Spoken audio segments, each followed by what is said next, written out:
What's going on, YouTube? Welcome back to my channel. Trying to keep my locations or whatever settings a little fresh. Keep you guys on your toes. Alright, so yeah, check out some horror movies while I show you some comics. This is a cool one I picked up. So this is just going to be a random... There's no rhyme or reason to these. A lot of independence. This is just sort of a mishmash of everything I don't know. A lot of dollar bin stuff, a lot of just back issues, and some random newer things or mail calls I've gotten that I just haven't put away yet. So I want to show them off before I put them away. Yeah, so let's kick it off. Got so the Oni double feature thing here. I don't think I have any Oni double feature books, but I have some Oni Press number ones. I can't, God, hardly any really come to mind either.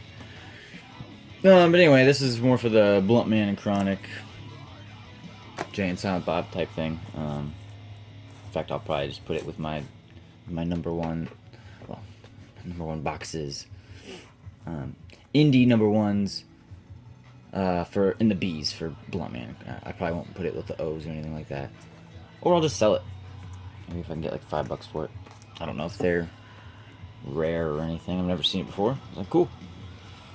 I'm sure they made like replica or fan-made Blunt Man and Chronic books, or maybe there was like a special one for one of the releases of, I don't know, Chasing Amy or something like that. But to my knowledge, there's never really been a Blunt Man and Chronic comic.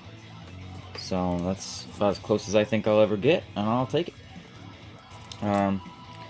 Some Stroke Death here. Not a big fan of the character. One of the Batman Lego movies. There's like 7. I think it's the family one, Family Matters, or Batman Family something. They call Batman's old teacher, was it Lady Mantis? She also taught Slade, and she calls him Stroke Death, and I love it. So the whole movie, they're continually calling him Stroke Death, and he's like, "That's not my name!" He gets so pissed. And yeah, anytime I like on Instagram or something, if someone posts a Deathstroke book, I always just say Stroke Death. No one ever gets it, and I feel like it pisses off a lot of the fanboys. Deathstroke fans take their shit too seriously. They're as bad or worse than Batman fans who think he can beat anybody. Oh, with enough prep time, Batman can beat anybody. Oh, God. But there's like a legion of people who strictly believe that Deathstroke is the strongest DC character. It's like, I mean, yeah, the same people who think Deadpool is the strongest Marvel character. That's why there's a whole... It's just for fun. I don't know. That's why there's that... what's it called? Deadpool destroys the Marvel Universe. Punisher destroys the Marvel Universe. Is Punisher the strongest Marvel character? No. It's just whatever the fucking... That particular writer... However strong they feel like making their... skill sets or whatever. What? It's all fun. It's comics, guys. It's comics. So anyway, I don't really get Deathstroke. Stroke Death. But when I collect Deathstroke... like number ones, probably like everybody else, and then battle issues where he's fighting whether it's his title or someone else's. If he's fighting like a mainstay DC character, I've got Batman, Wonder Woman, Superman, Harley Quinn, Green Lantern, Green Arrows, Flash. I think there's a couple others. So anytime I see him, I can get Deathstroke fighting, squaring off with someone on the cover. I try to get that. I picked this up. Oh, so this is a in the mouth cover. Like, no, it's not. Yes, it is. His little lasso is around one of the teeth. I have seen this cover before, and I had many times said, like, nah, I don't need to get that one. He's outside of the mouth. He's just next to it. It's just a cool teeth cover. It's a cool, monster or dinosaur book. No, that rope is in the mouth. Counts. If it's around one of the teeth, it's in there. I picked this up as just a Spider-Man's on it. I've mentioned before I collect all Spidey cover appearances. Here's a good one for you guys. Little Uncle Rob. This was, I think, $1 or less. I just got it as a gag. I'll probably give it to some of the... I got a few friends who all we do is bash Liefeld. That super package. Jesus Christ. So I'll probably just give it to one of them. Woo! Give it to one of them for free, and they'll probably throw it away or give it back. I'll get a package in the mail, like, oh, cool, I got a... What do they call them? AOKs or something? Yeah. Like, oh, I got a package, I got a gift. No, I didn't. Defenders, the best defense. It's cool. Stanley Banner book. War Machine 2.0. Picked up 2 of these, which are always a good deal when you can get them for cover or less.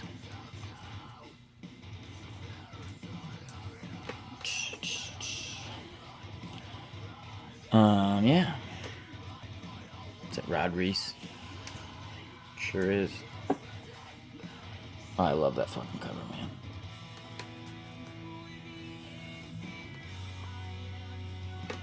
Whatever. Bite me, glare.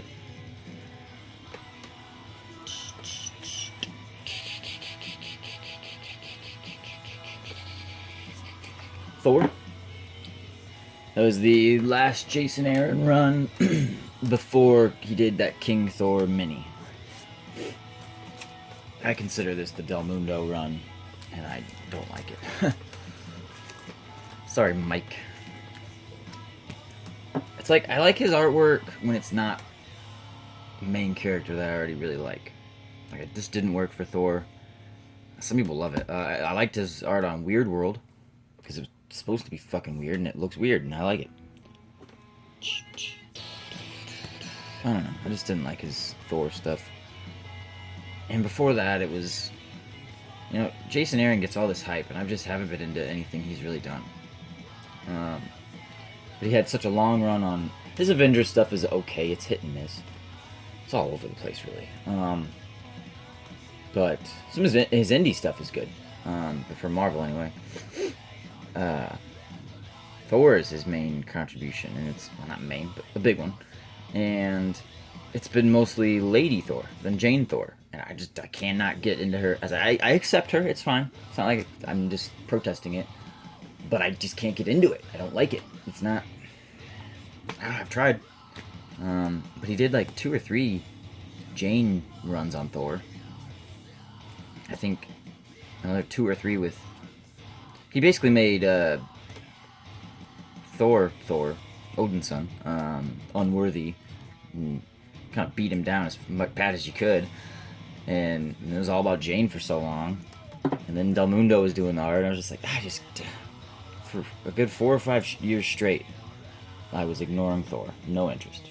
One of the immortal variants for Iron Man, along with the Demon in a Bottle kind of reboot, I guess. I think it's called Digital Demon in a Bottle. Or Digital Demon or something like that. It's dope. I like that art.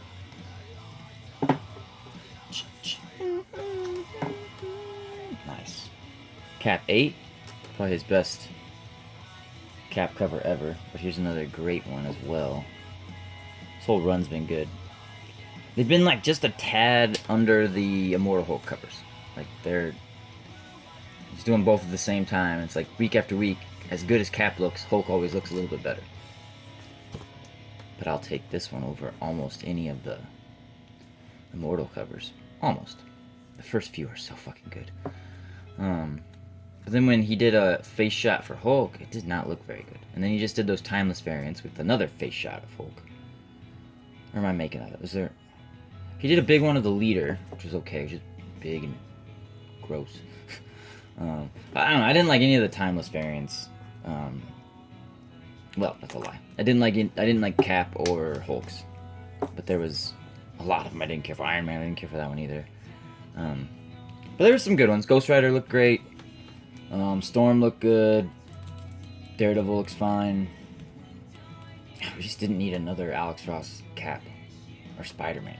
You know, I wish they would have done Punisher. I wish they would have done Hawkeye. God, what I would have given for a Ross Hawkeye cover. Dark Knight's Metal 6. Metal 6. This is the first appearance of the new Dark Pantheon, I think is the team name. So it's kind of a minor key. No one really knows it or talks about it for that reason. It's just a cool Batman Who Laughs with the 3 Robins. I don't know what they're called. I've legit never read Metal. I've never read anything that has Batman Who Laughs in it. Other than like a stray issue of the current Justice League book when it was in the 7 or 8. They did a Legion of Doom thing and he was in that. Oh, Carol. Doctor Strange 3. Carol Danvers variant. I'm going to take these down. Oh, well, I was talking about Thor and Jason Aaron. But then it finally came around to King Thor, and I was like, alright, I'll give him another chance. I was starting to come around on Esad Ribic, his art, because I also didn't like that. So it was like, it was like him, then Del Mundo, and then back to him or something. I was like, oh my god, I just can't get a break. Can't catch a break on Thor. It's just crap after crap after crap. But I realize a lot of people praise it and love it, but I also hate Simonson's run, and that's most people's favorites. But I was like, alright, I'll give King Thor a shot again. Loved it. Fucking amazing. And it completely redeemed everything I've said about, or thought about Aaron, and I've gone back now and read a lot of the Jane stuff, and I don't mind it as much anymore. At all, really. It's good. But, it's still, he's a bit overrated. He is a very talented writer. I like his, more of his indie stuff. Deathstroke B cover for Year of the Villain. This is cool. I don't remember his name. I have 2 or 3 of these now. The second one I got was cool because it was just like, oh, it's a Spidey Sense cover, whatever, I'll get it. But there's 1 or 2 characters in here. They're just like civilian characters, and it's their first appearance.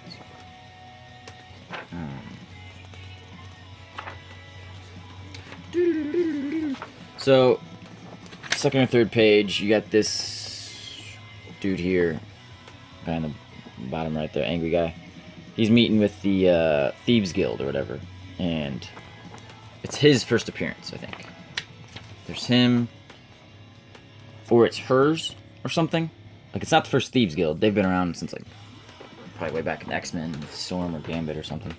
But I think it's actually not his. He might have been in the last issue or something, but it's her first appearance. And I could see potential of her coming back again or being something more important. And hell, maybe it already happened. I wasn't really reading this run. I gave up around issue 6 or 7, the Nick Spencer run. Issue 6 or 7, and then but I kept buying it up until like that Craven's Last Hunt thing. I just couldn't take Ramos's art anymore. But maybe that other guy as well. It was his first, but then there's like another civilian character. It might be. I don't want to waste any more time, but it could also be issue 7. I'm thinking of, or 9.